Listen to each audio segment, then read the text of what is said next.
How's it going, guys? Miguel here from CFS Recovery, and we have Daniel Van Loosbroek here. He has his own YouTube channel where he talks about his recovery from CFS, his journey, everything he learned, the good, the bad, the ugly. So it's really great to hop on here. I'm just really happy to have Daniel here. This chat will be a little bit different. Like, we're not going to dive super deep into his whole story, how he got sick, these things, but more so to break some common myths in the CFS community, because there are a lot of different routes people go down that end up costing them more time and more energy and cause them to get stuck on the hamster wheel.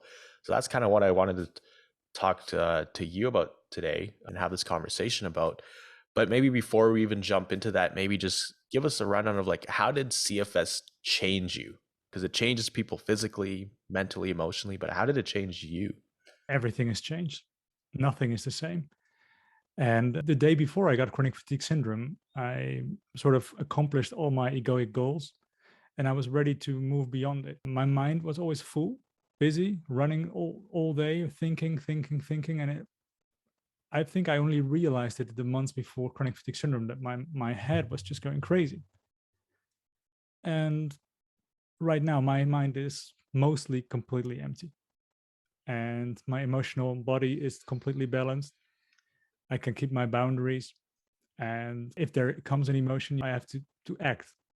If it's not, I'm not anymore in the place where old trauma wounds come up. I just need to implement a new boundary or change my life a little bit. And that's why it's actually easy. I feel like life is running for me instead of against me or somehow. Mm-hmm. I definitely feel that way too. Everything just feels a lot easier.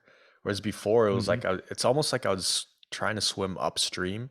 That's what it felt like. But now it's like I'm going with the stream. Everything's just flowing a lot easier. Even though I'm doing a lot more things today than I was doing before, everything just feels a lot easier. So yeah, that's really cool to hear that. What do you have to say about, like, diets and supplements? Because that's something we talked about through the emails back and forth, and I think we're both on the same page with this. But have you tried different diets and supplements in the past when you were trying to get better, and how did Oh those yeah. turn out? If I would have saved the money I spent on supplements, I'll be rich. Yeah, me too. And the diet things that I read, all the times that I read, I think I could have meditated, and that would be a better way forward. That said, I think there are some diets that help that can be helpful. And I used to be gluten intolerant. I had leaky gut, always diarrhea. So I was in a place where it was logical to start with diet. But I got my diet fixed and my stool fixed in 6 months or something. Hmm. But then after the 6 months, when my stool was all right, then I got really bad. So it was for me the start, and I think I was too focused on it, thinking like, yeah, it's a little bit like the pill from the doctor. It's the magic pill. Just eat a diet and everything will change. But I don't think so. I have an interesting experience with a diet because I was also very sensitive to foods. Like, I would go to all you can eat sushi with friends, or anytime I eat fried chicken, I would have like panic attacks after, and like really bad crashes, and horrible for a few days. And that went on for years. And then when I got really, really bad, I moved to my grandparents' place, and I was eating perfect, like greens, vegetables, no fried food, no candy, no chocolate for 6 months, eating perfect, but I was continuing to decline and get worse. It was really weird to see that. And then when I got to the hospital and I learned all these things, how to recover, and I really started recovering, like, in the hospital, I was eating peanut butter sandwiches and like rice cakes. They had lots of junk food there too, but I was improving. So it's It's really weird. Like, that's when I knew that, okay, diet has very little to do with CFS and the nervous system issue. Yes, it plays some role, but it's more so our anxiety and like our emotions that plays a bigger role than diet. mhm. And a lot of people put way more weight on diet than the internal stuff going on between their brains, Yeah. right? I feel sometimes that people, despite their diet, their rigidity. So it was some like they had like a rigidity for 75% of their time, and that they did the healing. Oh, they did the healing in the other 25% of their time, where they were learning to calm and to relax, to accept and to feel into the symptoms and to stop the resistance. A lot of them still claim that it was the diet that healed them. Yeah. And Yeah. I doubt that very much. Yeah, me too. And I'm sure there's some people, maybe there was like a true, like real gut issue causing it. But for most people, that's the easy thing to turn to, the easy thing to try to treat. Because it's a lot harder to, rewire your thoughts and your brain and the way you think. Yeah. It's a lot harder to do that than it is to change a diet. The diet's like that's way easier to change than like changing the Yeah. thoughts you think on a daily basis. Yeah. And let's face it, changing yourself or destroying your egoic personality is scary, and Yeah. we don't want to go there because it served the purpose. The, everything that we do from that place is a coping mechanism to avoid feeling. So the feelings are inside of ourselves, and we try to distract us. And from the stress, eventually, I believe that the digestion system doesn't work that well. Mm-hmm. So first you got irritable bowel syndrome, then maybe diarrhea, and then you got malabsorption, and then leaky gut, and then you think you should finish it. You should like fix that with more stress, but you only make things worse like that. And Mm-hmm. maybe some people, they can't eat anything anymore.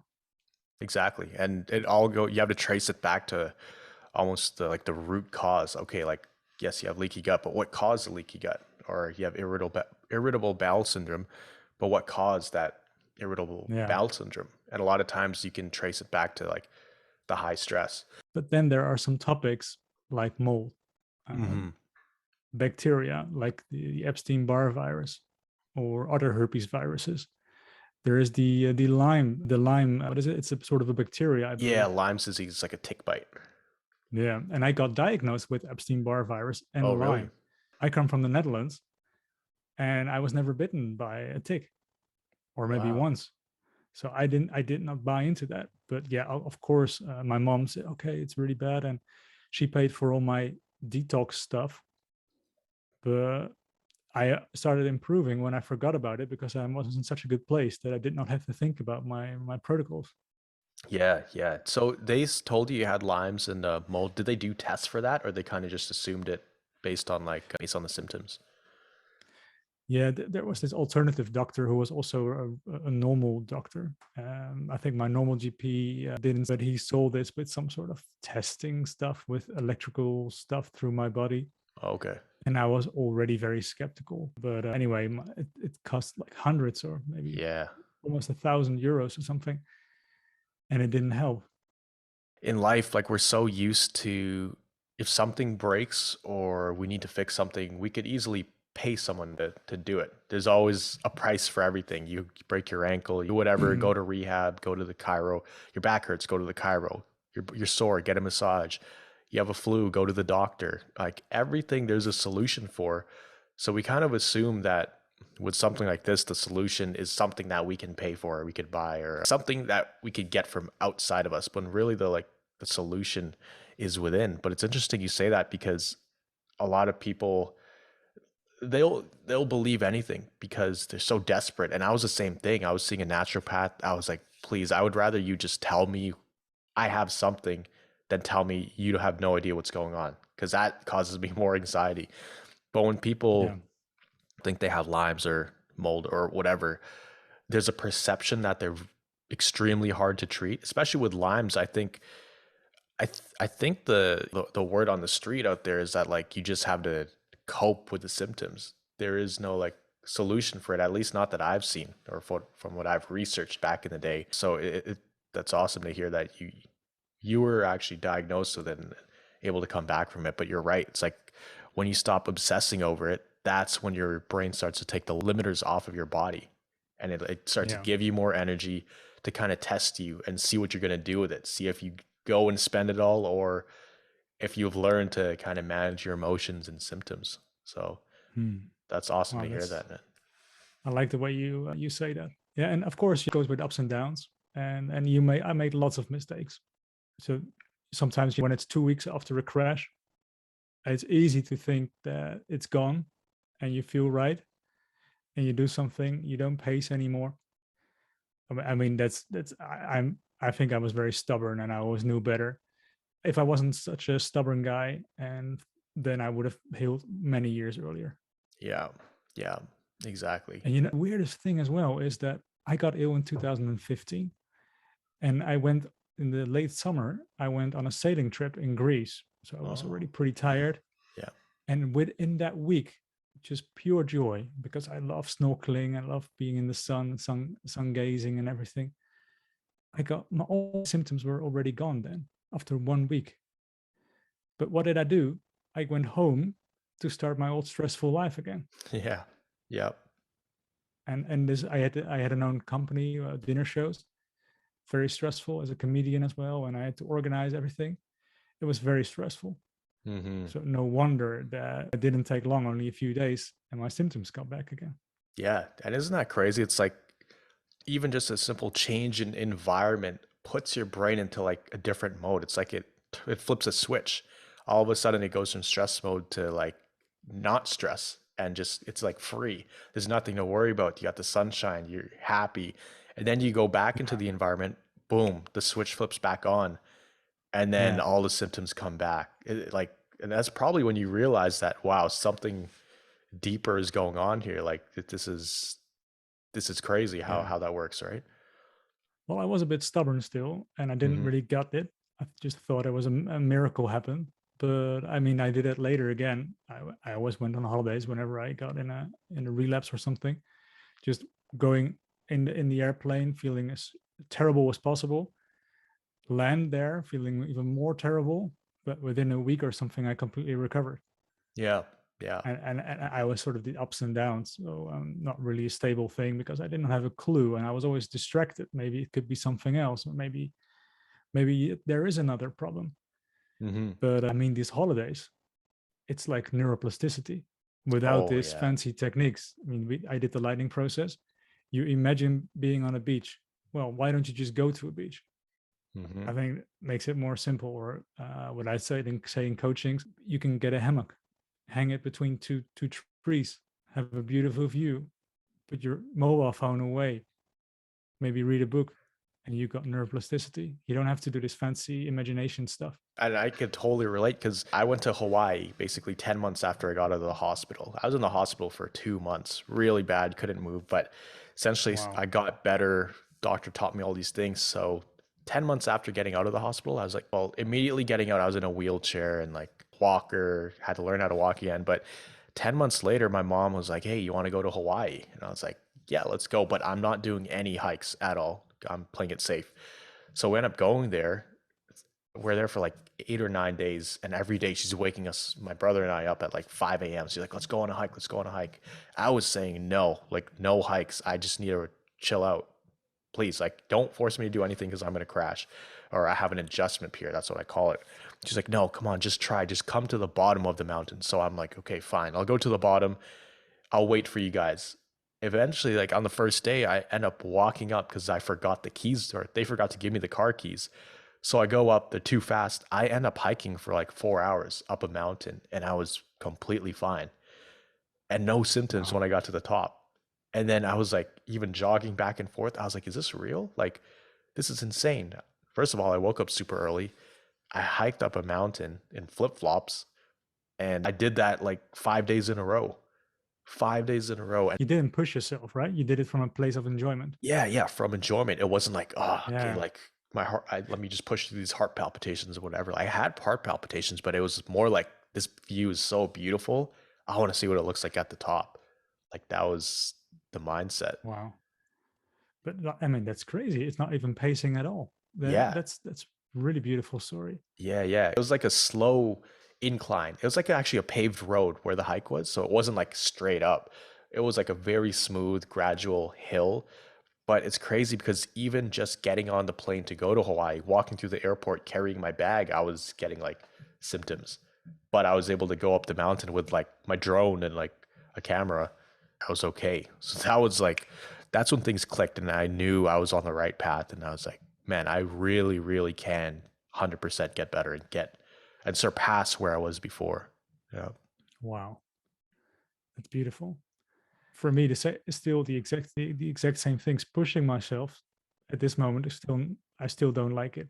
and maybe I don't get a crash, but maybe I get a headache, or maybe I wake up groggy the next day. So for me, it's really important to keep doing things that I love to do and Yeah. not force myself to do anything.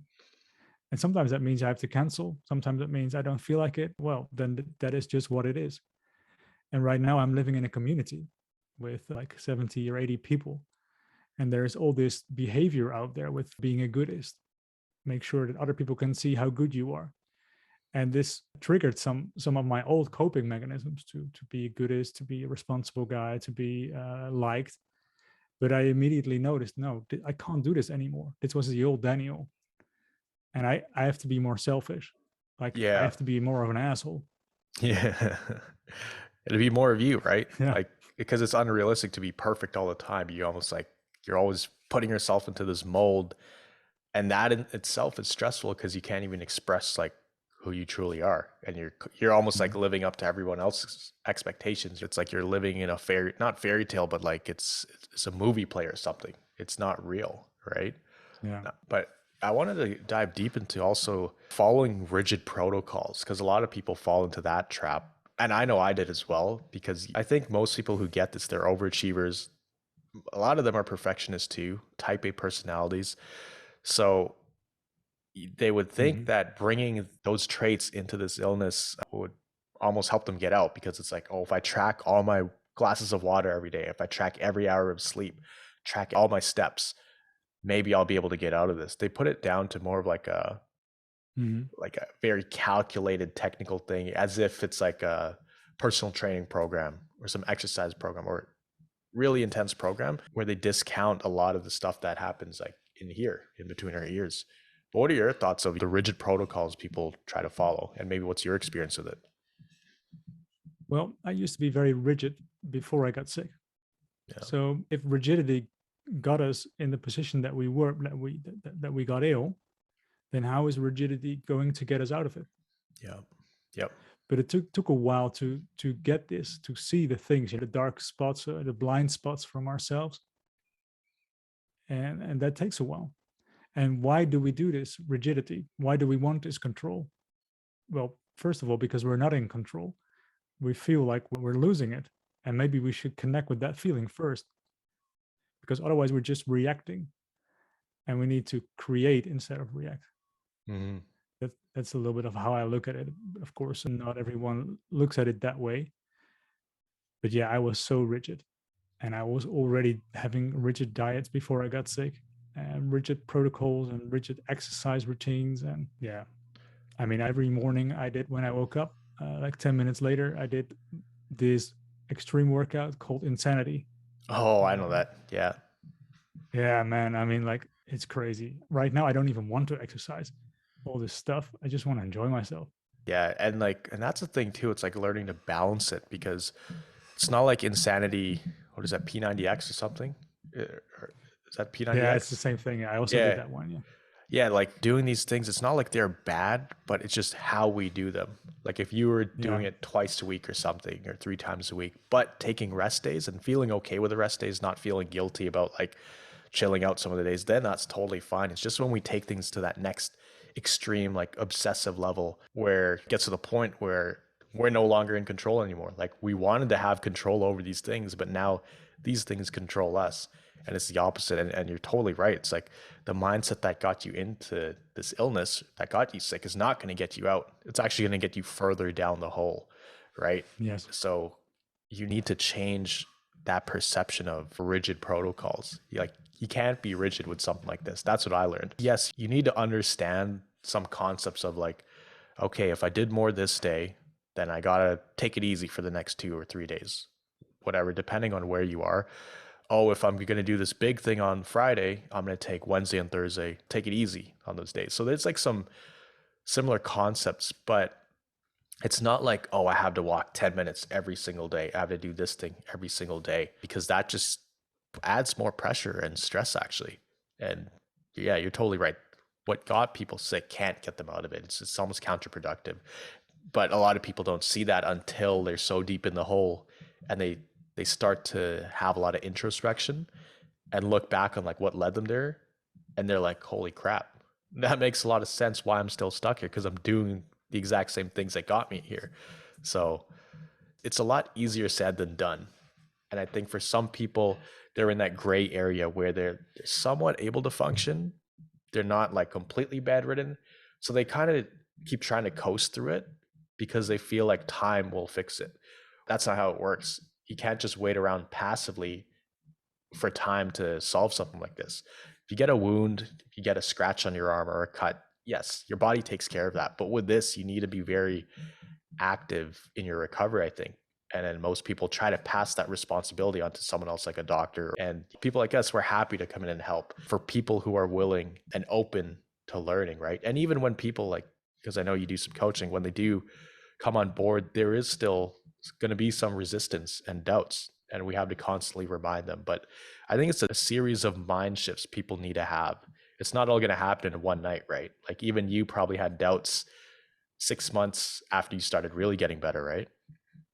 Yeah, doubts all the time. Whenever I have a bad day or had a bad day, there's doubts. Yeah. Yeah. Even when And you were making lots of progress, right? And imagine there is a crash, and a crash is the worst possible feeling that I can imagine in life. Maybe it's even worse than giving labor, but I don't know. I can't do that. Yeah. And it's the same like giving labor. The next day you forget it.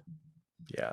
Right. It's crazy. So, it's like after the crash, you look back and it's like, wow, I really thought it was the end of the world. I felt like that was like the last chapter. And there were so many times where I felt like it was the last chapter, but I think that's what makes life so good now, is because I'm able to be so much more grateful for things. Because man, there were probably hundreds of times where I thought that was like my final moments, especially in the crashes and panic attacks, especially when I was in the hospital. I remember there were nights I would wake up at like 3 a.m. pressing that alarm bell for the nurses to come. And no one came for like an hour and a half. And I'm just like, how did I get here? I'm 22 years old. I'm just stuck here calling for a nurse. I can't move. I was like, oh my God. I don't know how I'm going to come back from this. But, people come back, and it's like, it's possible. You'd be surprised, or people would be surprised how much can happen in a year or 2 years. Or maybe how sometimes a few days can make the world of difference.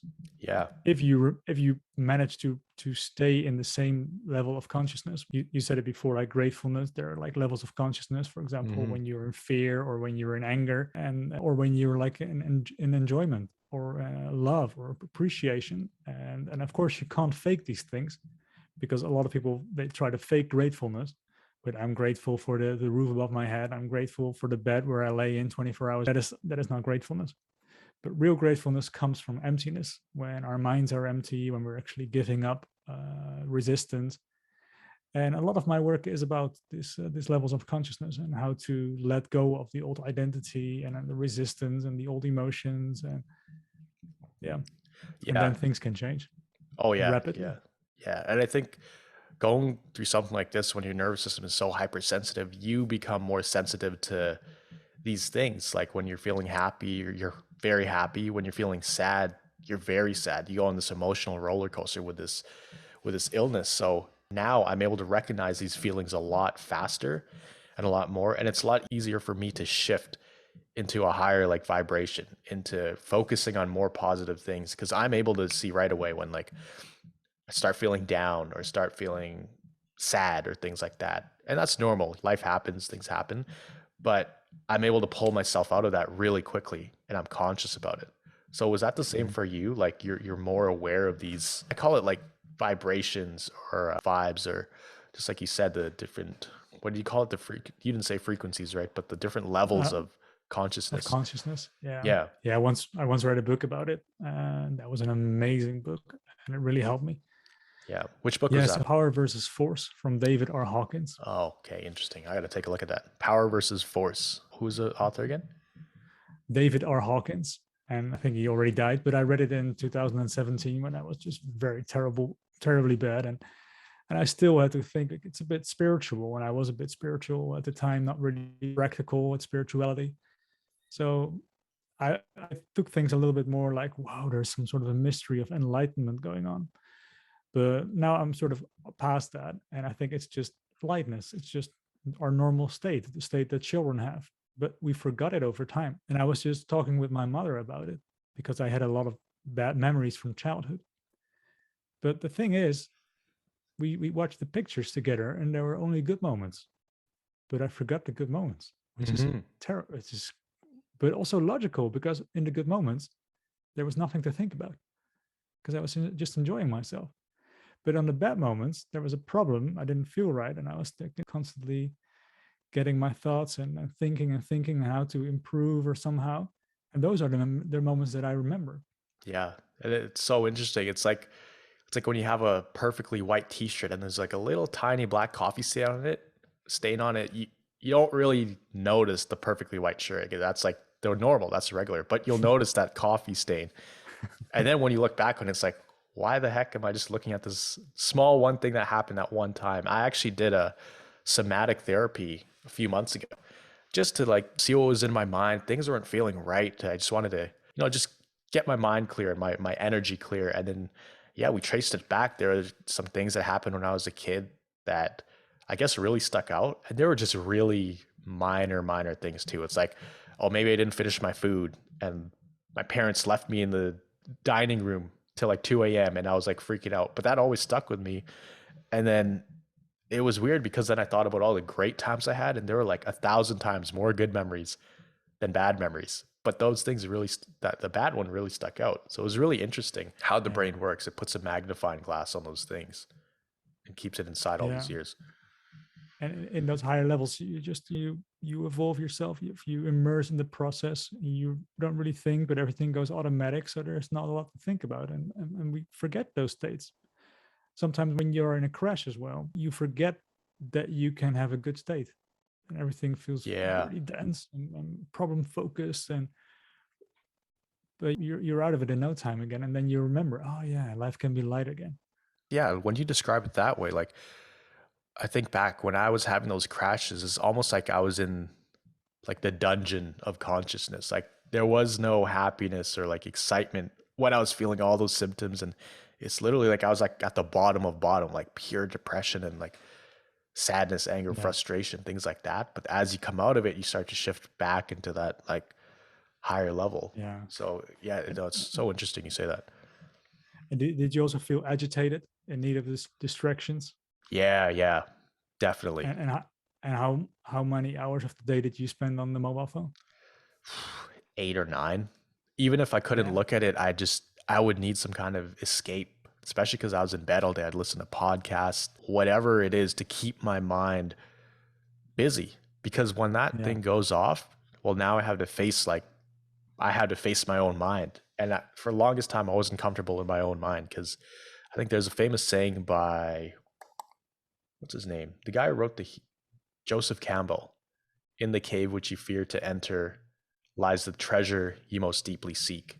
And I saw that as like, Wow. yeah, your mind is like a cave, and there are certain areas of your mind that are very scary to enter. But if you're able to access those and go through those and explore those, that's where the treasure lies because you learn to be comfortable with yourself. So I always remember that. But again, it's like easier said than done. I would always avoid those areas in my brain, the dark corners with the dark Yeah. thoughts. But over time, I learned to face them. And when you do face them, as you probably know what I'm talking about, it's like you're able to accept everything, like Yeah. everything who you are. It's like the good, the bad, the ugly, and you embrace it. And the stress hormones goes down immediately.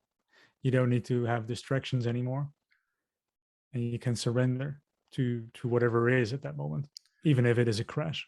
Yeah. Because yeah, if you're like 8 or 9 hours on your mobile phone, you're perpetuating the stress response. You make the crash maybe 2 times longer than necessary. Yeah. And this is sometimes I forget this in coachings, that people do this. Like I forget the question, how long on you're on your mobile phone, thinking that they already do everything and we're on a further level. But then, oh no, wait, you're 10 hours a day on your mobile phone. Maybe Yeah. then we can do that a little bit less. And then they come up, maybe 9 then. No. Yeah. What Yeah. about no? What about just turning it off? Yeah. Yeah. So when people say like they turn to their mobile phones, because I was one of those people, and like I don't think I ever completely got rid of it. Besides the time when I was in the hospital, and now that I think of it, that's when I healed the most, when I was interacting with other people. But for people like at home, what would you suggest to them instead of going on their phone usually? Hmm. I guess it Yeah, depends, right? it's a difficult question because they are in that room, the room of the nightmare. Yeah. Everything they've seen 1,000,000,000 times or like 1,000,000,000 times, and there is nothing new there. And when people go on a holiday, they get inner silence because they see something for the very first time, but you don't Mhm. see that in your room. So it's like the new thing that it's like the brain doesn't have the concept for it, and it shouts itself off to absorb it and to really feed it. And then after a few weeks, you don't see it Yeah. anymore. It's like a pattern But interrupt, right? yeah, so well, you can also just force yourself. Maybe you can have a hammer and hit it in 1,000 pieces, and then make sure you don't buy a new one. Yeah. Or what I say, you can be tired everywhere. You can Yeah. be in a hammock. You can be on a beach. You can be visiting a good friend that doesn't need you to do a lot of stuff in their household. And sometimes it is well just nice. And it takes maybe it takes a week, maybe 5 weeks for you when you sit in a chair and when you can't do anything to really start enjoying yourself. And that's where we need to go. Yeah. Yeah. And I think changing environment, like that was the biggest thing for me. Because when I moved from my room to the hospital, it was a completely different environment. At first, like the first month was bad because I was in an ICU, intensive care unit. So people in front of me, beside me, they're coming out of surgery, being told they have like a brain tumor and they have 3 months to live, and like people moaning and groaning all night. And I was just not the best environment. But then they moved me to another area of the hospital where I was interacting with people a lot more, talking to them. I was feeling like a human again, like a functioning member of society. And Yeah. even just that was like the nicest thing ever. When I ate breakfast for the first time, sitting upright with like four other people at the table, I almost cried because I was like, I haven't done this in almost a year. And it reminds me of just having friends around. And even though these are complete strangers, I was like, I'm just so happy to be with people. And I think Yeah. that's something else too, like how it changed me. I'm able to appreciate like the important things versus just work all the time. I'm okay with saying, okay, I'm not going to work for like 3 days because I want to go spend time with my family or friends. Whereas before, I like never had time for family and friends. It was all work. Mhm. Now I'm able to see things for what they are, and it's like, yeah, work is great, making money is great, but at the end of the day, what really matters when you're there feeling like you're on your deathbed, which I felt like I was on so many times. Like the things you're thinking about when you're in a crash or you feel like you're on your last chapter is like the people in your life, the memories you've had with friends and Yeah. family and relationships, right? Yeah. And you really strike a point now for me, because when in 2015 and I got sick, and then a friend says, "Oh, well, why don't you take a day off?" Because I was still trying to work, and I took a day off and I visited him. And then I realized that I was feeling guilt for Yeah. not being working. And that was also some sort of a program inside of my subconscious mind to always make sure that I can improve my situation. More money, better status, more things to buy, more distractions, or pleasing my girlfriend so that I don't have to be alone. And well, basically, if I say it this way, then probably people think this guy was mentally ill.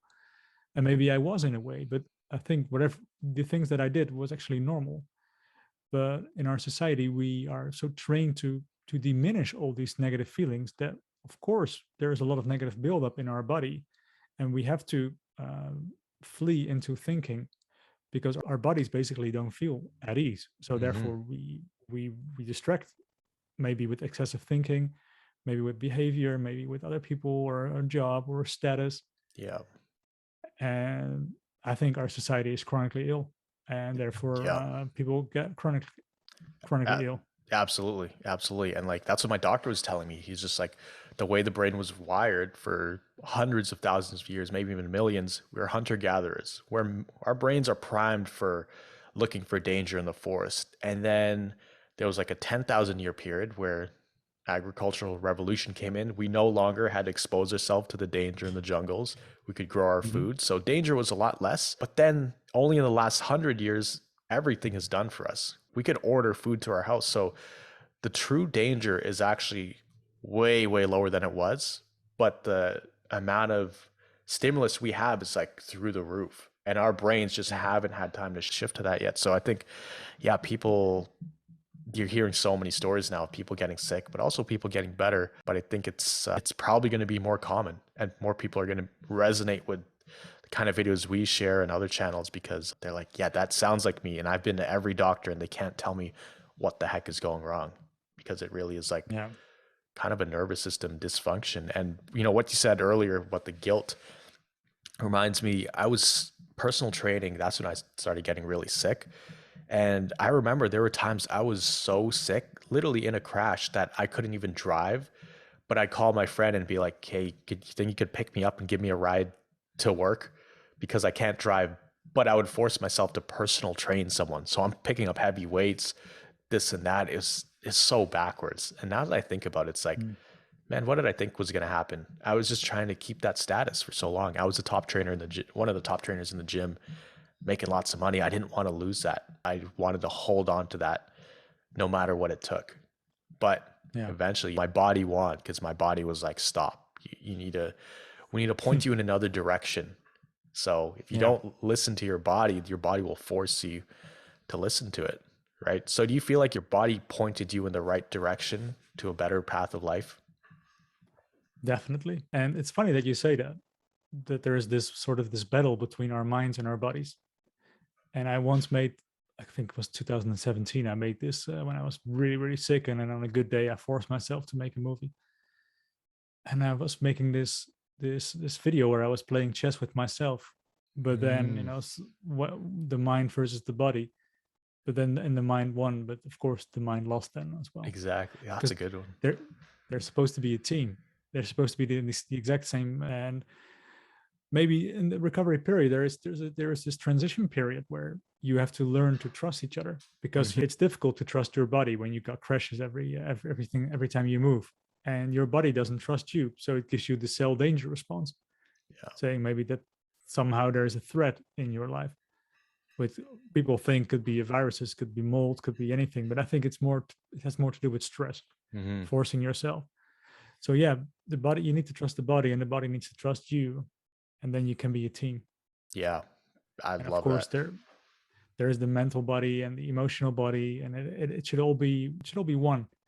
Yeah, that's what I tell people all the time. It's like, in order to get better, it's just a process of learning to trust your body, and your body learning to trust your mind. But that analogy is so good. The chess, it's like playing chess against yourself, because both sides, your brain could be trying to outsmart the body. Your body's trying to outsmart the brain. They're working so hard doing all these moves, but at the end of the day, that's just all that energy, and then nobody wins, because they should be on the same team. Yeah, that's a really good, I got to go watch that video. That's a really good one, actually. I think we have similar timelines, because I started getting getting a little bit sick in 2014, 2015. It hit me hard. I was going on and off work like every 5 or 6 months. And then it hit me really hard in 2017, summer of 2017. And then I was sick for about a year. But then midway through 2018, that's when I started healing again. So it's actually kind of similar timelines to you, right? I think maybe I was a little bit ahead of you. But I think I also healed a bit slower than you. Yeah, I see. Probably because I was so stubborn. I started improving in 2017 when my mind suddenly just went blank. There was nothing anymore in my mind. Yeah. And I had half a year in a meditation mode where I did not think. Then I started improving, and then after that half a year, I was almost completely healthy. And then I did the lighting process, and I was falling in love with a girl, and then I got panic attacks because I craved her. I really craved her. I was like a young boy again after so many years of disease. And then I got panic attacks, and then bad emotions. And then I even called my lightning process instructor, and he said to me, "Do you want to feel like in a panic attack?" And I said, "No." "Then don't." There you go. Simple as that. Just flip the switch.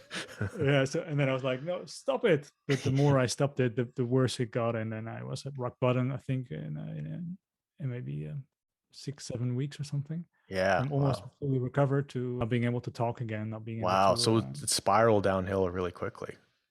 really fast. Yeah. Yeah. But Yeah. then then I got a gradual recovery again to up to a really good point, and then I sort of went like this a few times, Yeah. Yeah. I see. I see. but every That's, time it was easier. yeah, definitely. Because you learn to handle it better, right? Once you're able to recognize stuff, you're able to handle it better and better.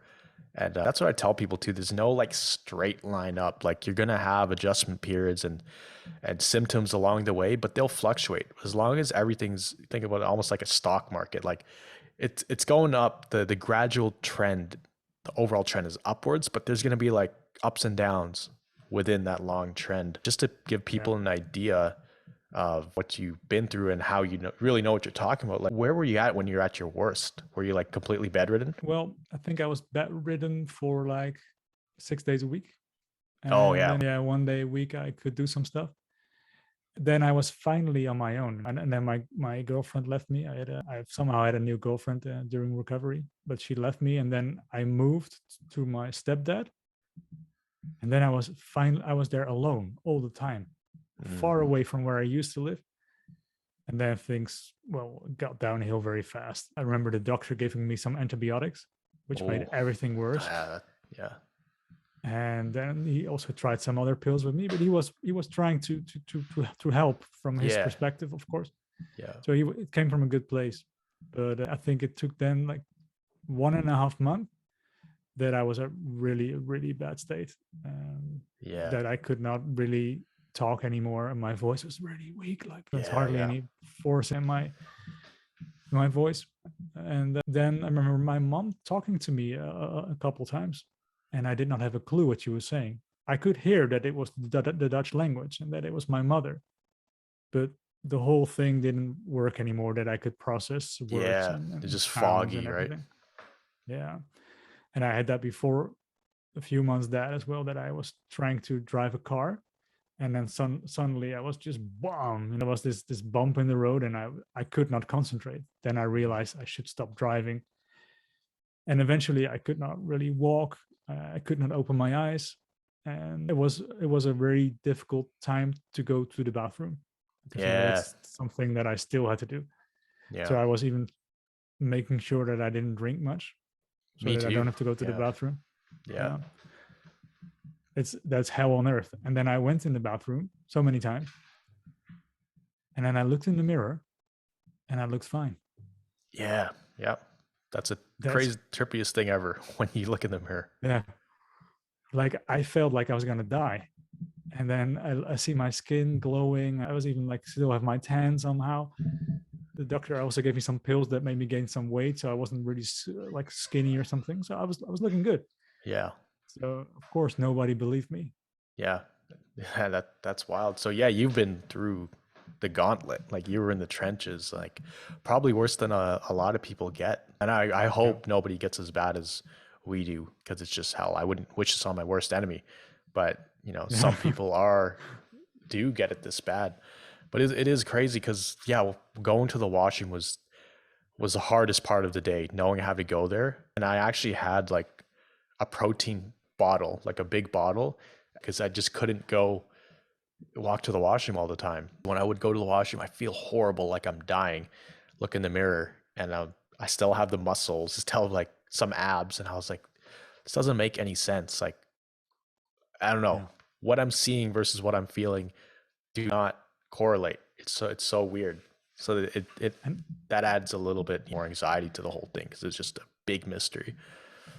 and how did you think and deal with then the perspectives of your family or your doctor? Oh man, it was hard. I really had to block out the people who didn't take me seriously. Like my mom early on, she was the one who didn't really take me seriously. She'd always be like, "Oh, let's go to the beach, let's go do something fun." And then that would just make me feel worse because I'm like, of course I want to do something fun. I just can't. I wish I could do that. So I actually moved to my grandparents' house because they were able to take care of me like 24/7 and I needed the help. And my grandma was like super, super supportive. Like anything I needed, she helped me with, cooked me food all the time. I would actually be holding on to her to go to the washroom. And she was like 70 years old at the time. And I was 22. and I was a personal trainer. I'm holding on to my grandma.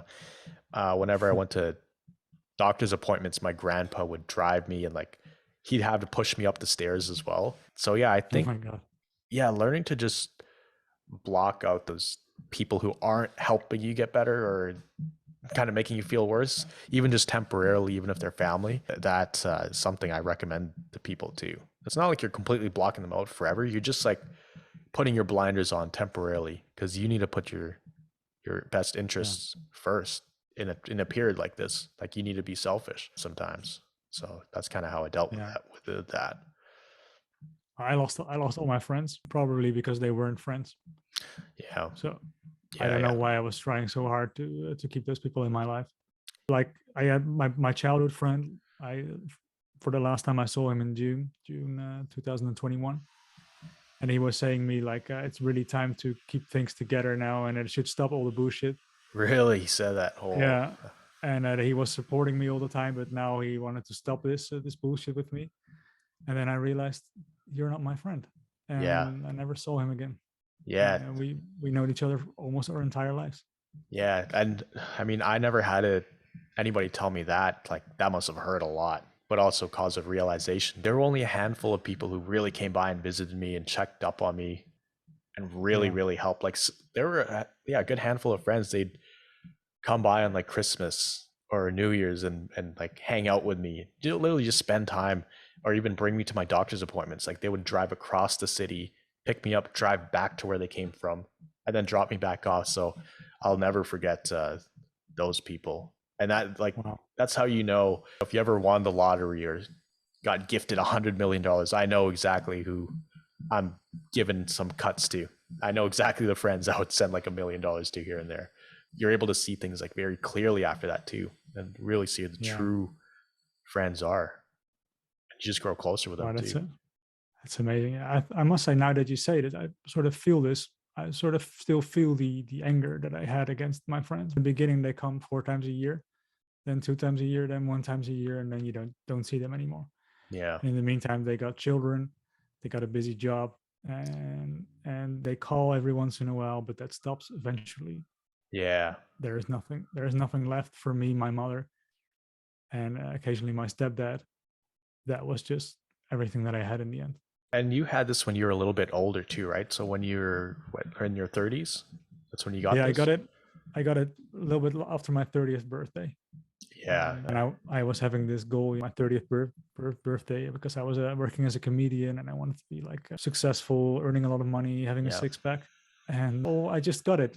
I think for 1 week I had a six pack. But You got to that goal and then it just came tumbling down after, right? but I'm so glad it happened. And I Yeah. already had in the year before, I had like crazy moments that I woke up and my mind was blank, and I was like, whoa, this is weird. And I wanted it to jump back on. And then, oh yeah, here it's going. That's how I basically felt all the time. Mm-hmm. But you don't. Buzzing. Yeah. It's like an engine that you only notice it when it stops. You're right. Oh, 100%. Yeah, I could totally relate to that now because when I got out of the hospital, I felt like a blank canvas. And it's almost like it's a blank canvas. That was my life. I got fresh paint, fresh brushes, and I was able to like start a painting from scratch and leave everything Yeah, else behind. It was like probably one of the best feelings, the most refreshing feelings I had versus constantly trying to paint over that canvas. So like the more times you try to throw paint over it, it just gets more and more messy.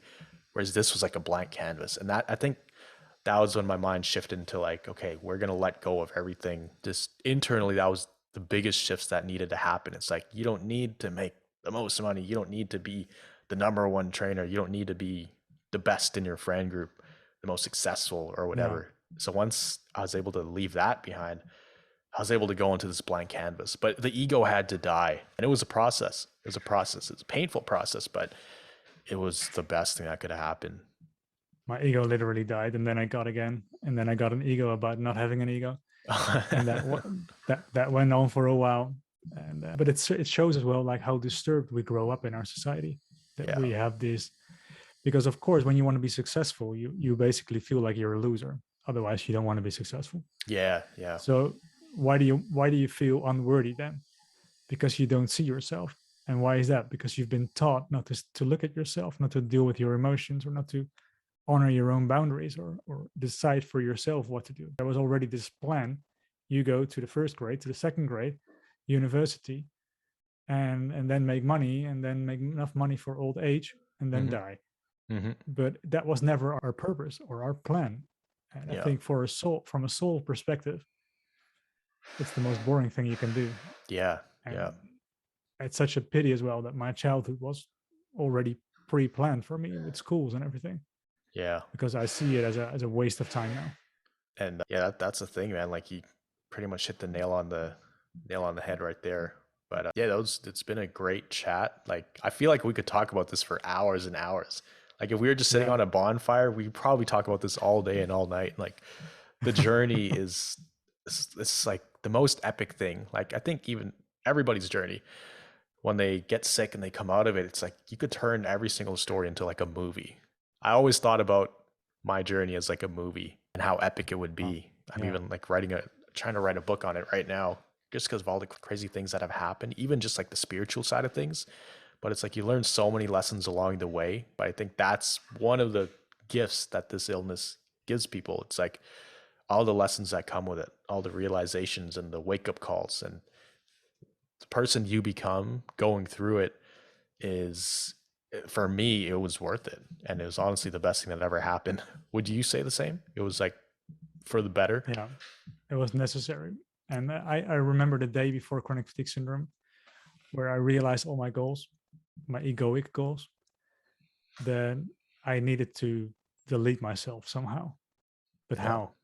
I did not have a clue. Somehow I was ready to give up on myself.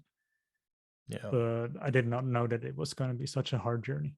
Yeah, me too. Like, I knew it would be hard coming out of it, but it was honestly like 1,000 times harder than I expected. And just when I thought it couldn't get worse, it would get worse, and then worse, and then worse.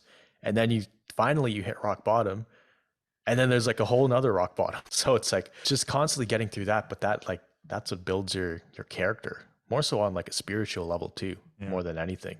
That's what I found. And what I also see, whenever there is a problem right now, for me, there is no problem. Yeah, me too. I mean, comparing to being like from that shitty place, everything is all right. Oh yeah. Even if I have no money, standing on the street, better. Yeah, because everything now, it's like I see it as a cherry on top. Everything is just a bonus. It's icing on the cake. Like, I could walk away from this stuff right now and I could be pretty happy, because as long as I can walk, I can breathe fresh air, I can go sit down in the sun. It's like, those are the best things. Those are things money can't buy.